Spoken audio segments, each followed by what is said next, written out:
Hello and welcome to the Embrace Your Destiny podcast. My name is Sandra Dawes and I'm your host. And if you're new to the Embrace Your Destiny podcast, this podcast is all about sharing the stories of women who have been through a significant experience in their life and it has brought them to where they are today. And they're going to share the lessons they've learned as well as offer advice to anyone who may be going through something similar in their own life. And today, my guest is Lucy Smith. And Lucy is a personal development coach. And after facing many struggles a few years back with her own mindset, including anxiety, fears, and limiting beliefs, she now loves supporting women on their own journey to improving their life through personal development. Welcome, Lucy. Hi, thank you for having me. So, Lucy, why don't we jump straight into the piece of your journey that you'd like to share with our listeners today? Yeah, so my journey began when I was in school. And I was always very shy and didn't have many friends and struggled in social situations. And I just thought that that was completely normal, that every girl was shy, or sometimes it was okay to feel that you couldn't talk to other people and that I lacked confidence and that that was just completely normal. So I went through school just accepting that that was who I am.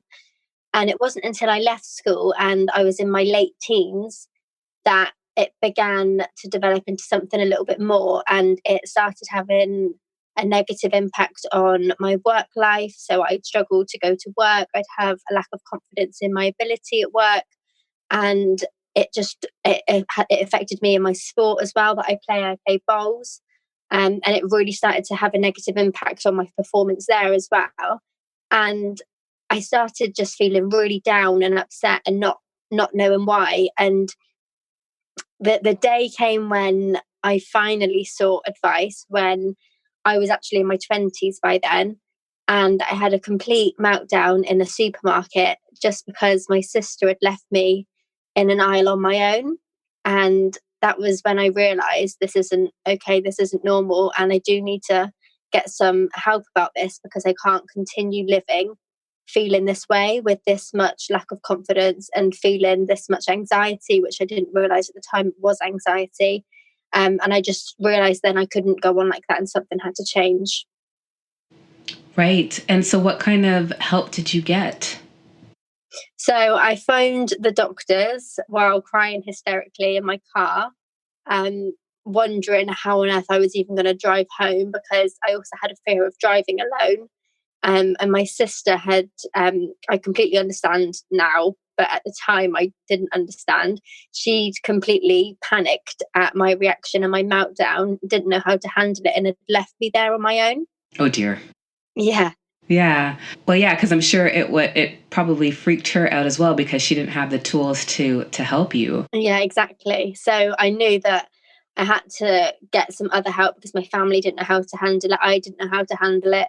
I had no idea that personal development or anything in that kind of form even existed. So I just thought the only thing I can do is ring the doctors, make an appointment and see what's wrong with me, basically. Right. And so what kind of help did they offer? So the doctor actually said something that wasn't very helpful at the time, but now I completely understand what he meant by it. And when he started asking me all the questions about, is there anything that's going on in your work that's making this happen? Is there anything going on in your friendships, in your relationships with your family? And all the answers were always no. There wasn't anything directly making me feel upset. And his response to me was, well, the problem is you. Oh, nice. Thank you. Yeah. So as you can imagine, a girl who has no idea what anxiety is, who's just crying to a doctor about how she feels that she has no confidence, she's crying for no reason, she doesn't know how to stop crying, she doesn't know how to express feelings or anything like that. And for a doctor to turn around and say, the problem's you, which now I do understand he meant there was nothing wrong in my life and it was my perception of my life and my mindset of my life that was the reason that I was down. So I do understand what he means. Right. It was just the bedside manner that was lacking. Yes, but luckily he referred me to a counsellor who was a lot more understanding. So the counsellor recommended a book for me on mindfulness, which ironically I've never read because at the time it's about a 500-page book and I had no idea what mindfulness was. So obviously that was quite overwhelming for me. My first introduction to personal development, but I did pursue my own personal development research from that and came across a load of other books and podcasts and resources that I used since then. Is there any resource that really stuck out that really sort of, I guess, provided you with that aha moment or tools to help you cope in a meaningful way? Yeah, definitely. So for anxiety, it was the book, The Anxiety Solution. And it's completely full of resources and tools and activities and just everything you need to know basically to manage your anxiety. So that was the one that helped me with anxiety. And then to build my confidence, it was the book Confidence by Katie Piper that gave me all the tools and resources I needed to build my confidence. And I just started slowly adding them into my routine. I added them one or two at a time because I didn't want to overwhelm myself with a huge amount of resources and tools and activities to start using. So I just slowly added them into my life. And then from there, I've just learned how to manage my anxiety and to build my confidence to where it is today. Obviously, a few years ago, there's no way I would have even been doing this podcast or doing the business that I've got. So it's massively helped me with my confidence and anxiety. Yeah, it's amazing what a difference having the right tools can make to your life, right? Because I think that, well, like you said, there was a time where you didn't even know or have awareness of the fact that you had these issues with anxiety. You just thought that that was your normal state of being. And I think that that can be the reality for so many of us, that we have these struggles, but we think that they're normal and that they're just a given and that you just have to live with it. But when you connect with the right people or connect with the right resources and find that you can actually work through it and be more productive or maneuver through life in a more effective way or with more confidence, that is such a breakthrough and such a realization to have.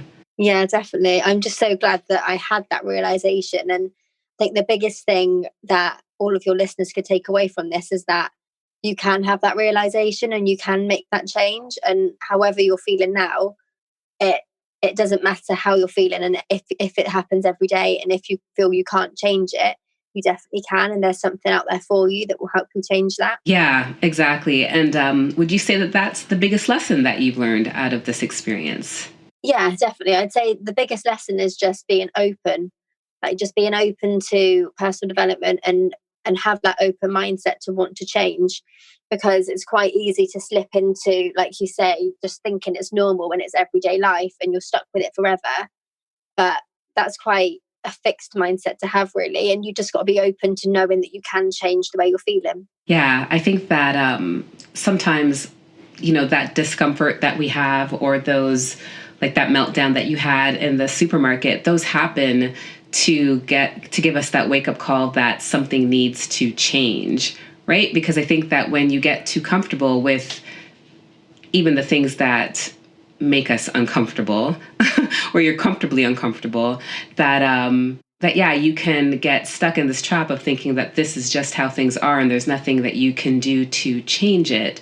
But when you get fed up with that feeling, when you realize that this is not the way, you don't want to continue to live your life in that way, and you start to seek out different ways of doing things, that's when life really starts to change in a really meaningful way, in a positive way, for sure. Yeah, definitely. I think in a way, I'm almost grateful for that meltdown that day, because like you say, it did make me realize that it's not okay. And I am grateful for it now, for making me realize that, and for it to push me on to become who I have today. Yeah, and I think that sometimes you have to go through what some authors talk about as your dark night of the soul, right? Where you sort of hit your rock bottom, whatever that looks like.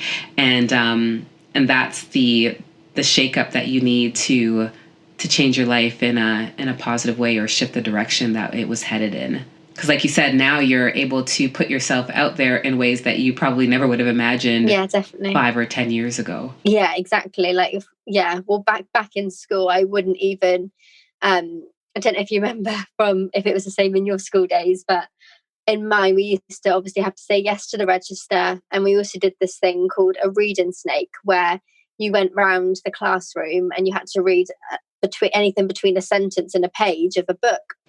And I used to dread it getting to me. And I'd even like make excuses to leave the room or fake a coughing fit or literally anything possible to get out of it, because I didn't have the confidence to say a sentence. Like sometimes it was 5 or 6 words, and it just amazes me that I had that little self-belief that I couldn't read 5 or 6 words in front of a classroom full of people. And now I feel like I could stand up on stage and talk to thousands. So it amazes me the change that personal development has made to my life. Yeah.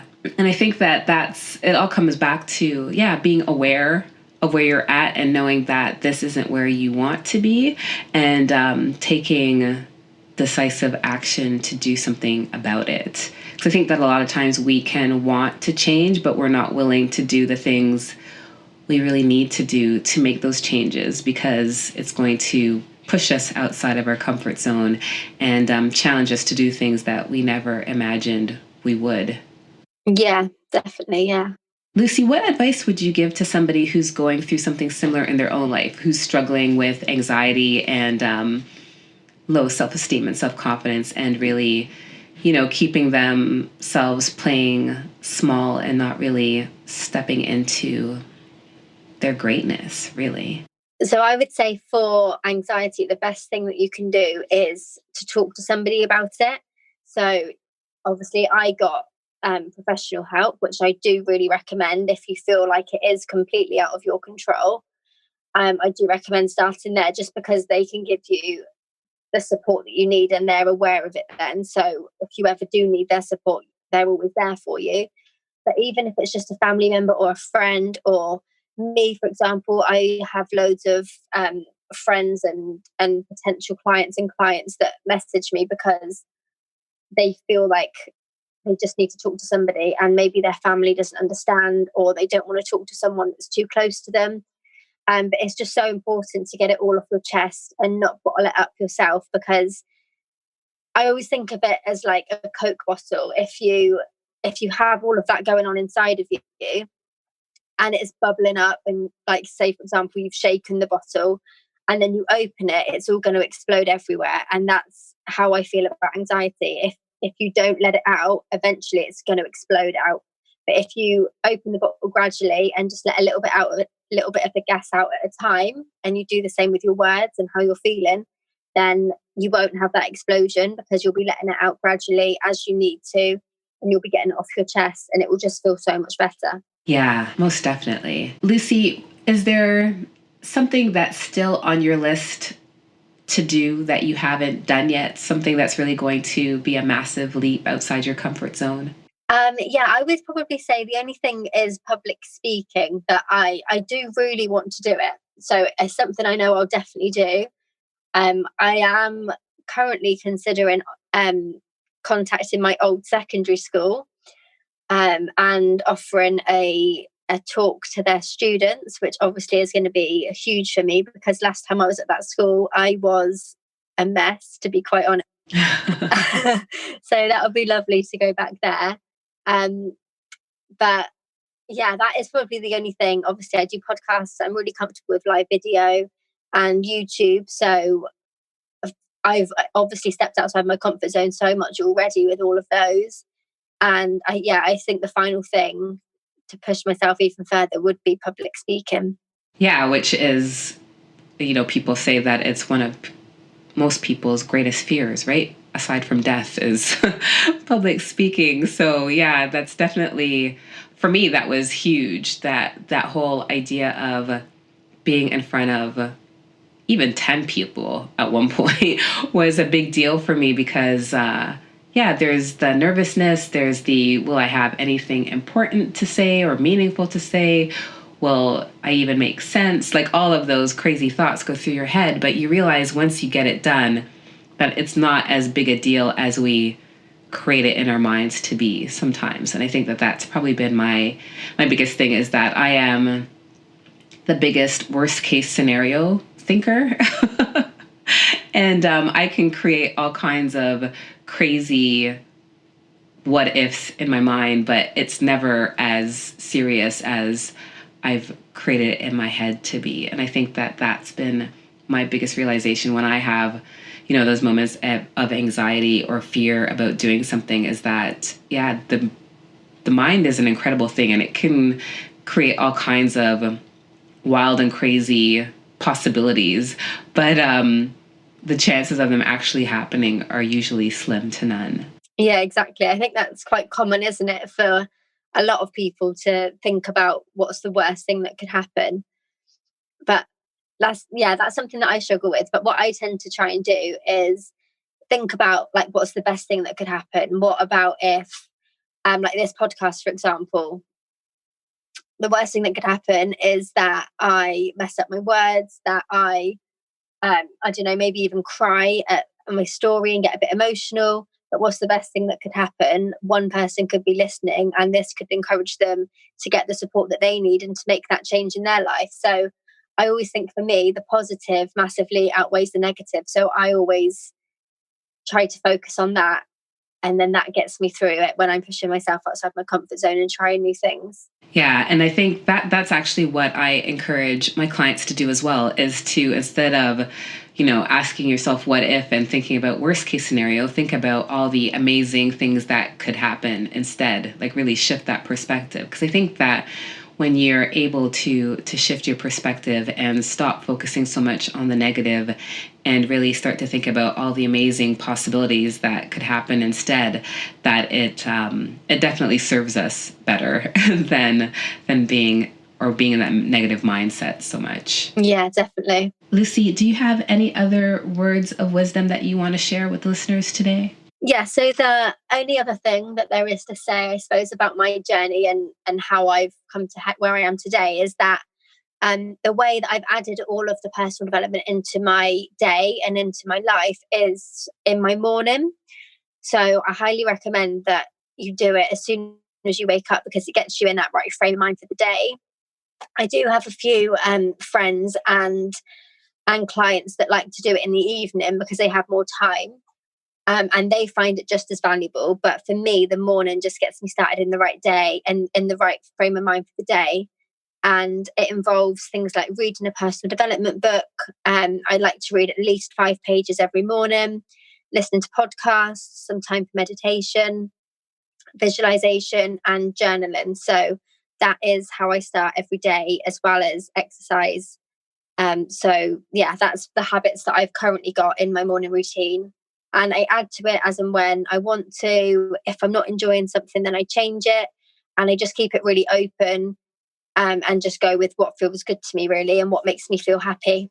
Yeah, I think it's so important to have daily routines that support that positive mindset, that allow you to really be at your best, because, things are going to happen, right? You can have bumps along the way and that sort of thing, but when you start the day off with that positive mindset, then those challenges and obstacles that are an inevitable part of the journey are that much easier to deal with, right? Because if you start the day off on a negative note and then something bad happens, then it's almost like a downward spiral starts to happen. So I think for me, I would agree with you that it's very important to start the day off on a positive note. Yeah. And do things that really support your growth and and development. Yes, definitely. Yeah. It's just about starting it feeling positive, even if it's just a few minutes to think about what you're grateful for, or just writing down your thoughts and feelings to get them off your chest. Even just something as small as that, and spending 5 minutes can make a huge impact to the rest of your day. Yeah, I was watching the movie Emotion. Have you heard of that movie? It's on Gaia. And it was interesting because they started and ended the movie with this thought of this man who was talking to his wife on his deathbed. And he's like, there's just one thing I want you to know before I go. And he says that when you wake up in the morning, know that you have everything that you need.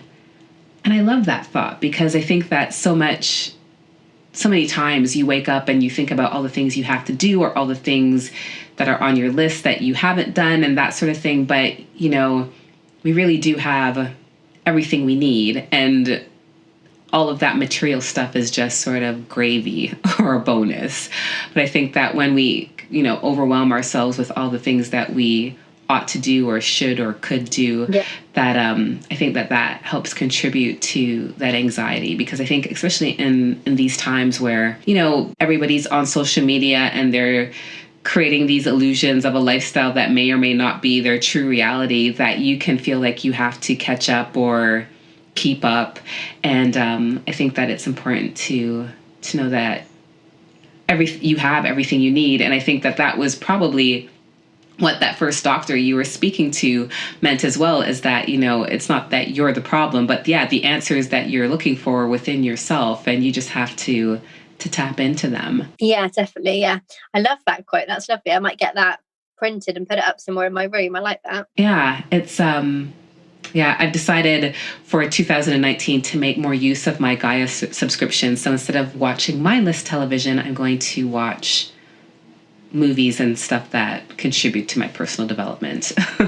What do you think of it as a subscription channel? Because I've looked into it, but I'm not sure what I think of it yet. So is it worth it? I think it's worth it because it's a nice mix of, there's yoga, there's meditation, and then there's the movies and documentaries. So I think it's a worthwhile investment. It's sort of like a spiritual Netflix. Yeah. Oh, perfect. I'm going to have another look into it then, because I did have a quick look and I wasn't sure, because I'm not massively spiritual, but I do like meditation, and obviously I am into personal development. So I feel like it would be something that I would enjoy. Yeah, I think so. And and some of them are like hour-long movies and things like that, and some of them are really short, like 5-minute, 7-minute type things. So enough to fit any kind of schedule. Oh, amazing. I'll have a look into that. Lucy, any other final thoughts that you want to share? No, I think that's everything. Just that I hope that this inspires everyone to be open to change and to look for the support that they need in whatever form that is. Yeah, I think that's really important, because you don't have to do it on your own. And asking for help is definitely not a sign of weakness, no matter what you might think. No. Lucy, thank you so much for sharing your journey and for sharing the wisdom and even the daily routine that you use, because I think that will be really helpful to listeners who may be struggling with anxiety or just looking to start their day on a more positive note. And for the listeners, you can check back in the show notes and find different ways to connect with Lucy. Her website and social media handles will be in the show notes, so you can connect with her and learn more about her and what she's up to. And again, Lucy, thank you so much for your time. And to listeners, thank you for listening, and we will see you next week.